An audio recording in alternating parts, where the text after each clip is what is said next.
আসসালামু আলাইকুম। আশা করছি আপনারা সবাই ভালোই আছেন। আজকের ভিডিওতে আমি আপনাদের সাথে শেয়ার করব বাচ্চা থেকে বড় সবার জন্য অনেক বেশি পুষ্টিকর একটি খাবারের রেসিপি। এই খাবারটি আপনারা ঝটপট তৈরি করে নিতে পারবেন আর খেতেও কিন্তু ভীষণ টেস্টি। আশা করছি আজকের রেসিপিটি আপনাদের ভালো লাগবে। আর এই চ্যানেলে বাচ্চাদের সব ধরনের রেসিপি রয়েছে, আপনারা চাইলে দেখে নিতে পারেন। তাহলে চলুন আর দেরি না করে চলে যাই মূল রেসিপিতে। খাবারটি তৈরি করার জন্য প্রথমেই আমি এখানে লাল চিড়া নিয়েছি, আর চিড়াগুলো আমি ভালোভাবে পানি দিয়ে ধুয়ে পরিষ্কার করে নিয়েছি। আপনারা চাইলে কিন্তু এখানে লাল চিড়ার পরিবর্তে সাদা চিড়াটাও নিতে পারেন, তবে লাল চিড়া স্বাস্থ্যের জন্য অনেক বেশি উপকারী। এখন আমি এখানে দিয়ে নিচ্ছি 2টি খেজুর।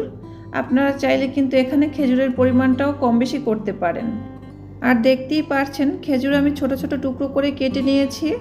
এখন আমি এখানে আরও দিয়ে নিচ্ছি একটি কলা। এখানে আমি একটি ছোট সাইজের কলা ছোট ছোট টুকরো করে তারপরে দিয়ে নিয়েছি। আর এখন আমি এখানে দিয়ে নিচ্ছি পাকা আম। আর ঠিক একইভাবে আমগুলোকেও কিন্তু ছোট টুকরো করে কেটে নিয়েছি। আপনারা কিন্তু আপনাদের স্বাদ অনুযায়ী আমের পরিমাণও বাড়িয়ে বা কমিয়েও নিতে পারেন। এই খাবারে কোনো মিষ্টির প্রয়োজন নেই, কারণ যে ফলগুলো আমি এখানে ব্যবহার করেছি সব কিছুই কিন্তু অনেক বেশি মিষ্টি।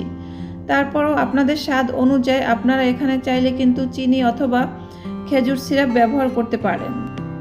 আর এখানে আমি পরিমাণ মতো গরুর দুধ দিয়ে নিয়েছি, আপনারা আপনাদের পরিমাণ মতো কম বেশি করতে পারেন।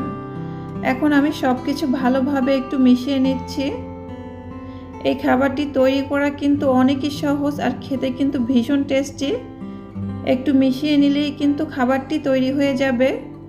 আপনারা বাসায় অবশ্যই একবার হলেও ট্রাই করে দেখবেন। এই খাবারটি আপনারা চাইলে সকাল বিকেল বা রাতে যে কোনো সময় তৈরি করে ঝটপট খেতে পারবেন। আর বাচ্চারাও কিন্তু এই খাবারটি খেতে ভীষণ পছন্দ করে। আশা করছি প্রতিদিনের মতো আজকের রেসিপিটিও আপনাদের কাছে ভালো লেগেছে।